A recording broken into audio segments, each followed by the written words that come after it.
Ako si Yan, di sa ako Sulbitero at ito ang kwento ko. Hoy, Mang Yan, tara na. Linggo ngayon para makarami na tayo. Kaya tara, samahan nyo kami.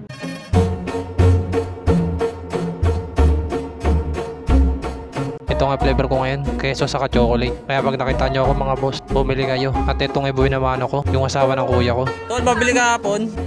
Oo, pabili. Kasi hindi ka nagpinta kahapon. Pinta ka na? Oo, muna na ako sa'yo. Linggo ngayon, Mang Yan. Sige. Umalis na nga tong utol ko kasi anong oras na. Saka linggo daw ngayon mabili. Kaya tinulak ko na rin tong karo ko. Tara na! Lumabas na nga rin to si Jesse Vlog. Kaya sabay na kami lumabas sa iskinita. Yung nakalabas na nga kami, nag-iwalay na kami. Sana ngayon araw makarami ako. Nandito na ako sa lakuan ko, kaya tumabi na ako kasi meron bibili. Kaya binuksan ko na tong ice cream ko at kumuha na nga ako ng cup. Yung nakakuha na nga ako ng cup, sinimulan ko na pagtatakal ng ice cream. 4 na 10 yung binili, kaya buenas to. Natapos ko na takalin yung ice cream nila, kaya binigay ko na sa bumili. Meron nga ulit bumili, 3-4 naman na 10. Kaya sinimulan ko na pagtatakal ng ice cream. At habang nagtatakal nga ako, sunod-sunod din bumibili sa akin. Buenas kayo pagtambay ko dito kasi ang daming bumili. Last na nga ito tinatakalan ko. Binigay ko na nga yung ice cream niya. Sinarado ko na nga itong ice cream ko. Yung nasarado ko na nga, umalis na rin agad ako. Shoutout pala sa mga bumili. Kung napapanood nyo ito, pakishare naman. What's up, nga pala siya, no? Time check. Alas 2 na, no? Ang dami nga bumili doon. Grabe. Medyo maganda yung ano na ngayon. Bentahan nyo kasi linggo ngayon eh. Tignan nyo, ito yung benta ko. Ito nga yung benta ko, no? Ayan, no? Nasa 500 na agad siya, oh. Kahapon, alas 2 na. Benta ko pa lang mga 300. Ngayon, medyo marami. Ito naman apa ko, konti na lang, oh. Sana ako maliit. Marami na, nakalimandaan na agad ako. Ano oras pa na, alas 2 pa lang. Aga pa naman, sana makarami ako. Tara! Meron niyang bibili at pasok ko nga doon sa loob ng compound nila. Kaya tinabi ko na yung karo ko dito. Binuksan ko na nga yung ice cream ko kasi gusto niya makita yung flavor. Nakita na nga nila yung flavor kaya kumuha na ako ng cup. 3 cup nga yung binili sa akin kaya nagtakal na ako ng ice cream. Tapos ko na takalin yung ice cream nila kaya binigay ko na sa bumili. Nagpadagdag nga ulit, 4 na 20 na apa daw. Kaya sinimulan ko na takalin yung ice cream nila. Buenas naman yung pagdaan ko dito. May higit 100 na nagdadagdag sa benta ko. Tapos ko na takalin yung 4 na 20 kaya binigay ko na sa kanila. Yung naabot ko na nga, sinarado ko na tong ice cream ko. At yung nabayaran na nga ako, nilabas ko na tong karo ko sa compound nila. At eto nga, nandito na ako sa labas. Yung nakalabas na nga ako sa compound nila, umalis na rin agad ako.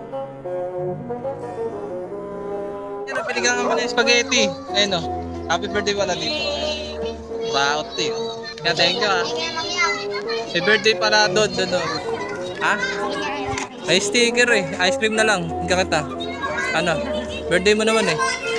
Dahil binigyan niya kami ng handaan niya, bibigyan ko naman siya ng ice cream. Kaya ito, tinakala ko na siya ng ice cream. Shoutout pala sa'yo. Magpasensya man pa birthday ko sa'yo. Natapos ko nang takalin yung ice cream niya, kaya binigay ko na sa may birthday. Sinarado ko na rin tong ice cream ko. Ayun na, kapuraot pa kami oh. Happy birthday pala sa bata. Happy birthday sa'yo. Lakas mo talaga tol. Kinain ko na nga itong binigay sa akin ng bata. Nagati nga kami ng kumpare ko. Iba talaga itong kumpare ko. Siya kasi yung dahilan kung bakit meron kami kinakain. Hey! Nakapuraot kami. Ayan, shoutout pala dito. Happy birthday. Delivery niya kami yung spaghetti. Sinagluto. Yun, shoutout pala sa mami na ito. May birthday. Mga ilang minuto nga, natapos na ako sa kinakain ko. Kaya tinula ko na tong karo ko. At ito nga kumpare ko, sumabay na rin sa akin. Palabas dito sa iskinita. Marami pa daw siya kasi lalakuan. Saka anong oras na rin kasi hapon na. Habang naglalakad nga ako pa uwi, nakita ko to sa Jesse Vlog. Kaya tinanong ko siya. Marami ka na?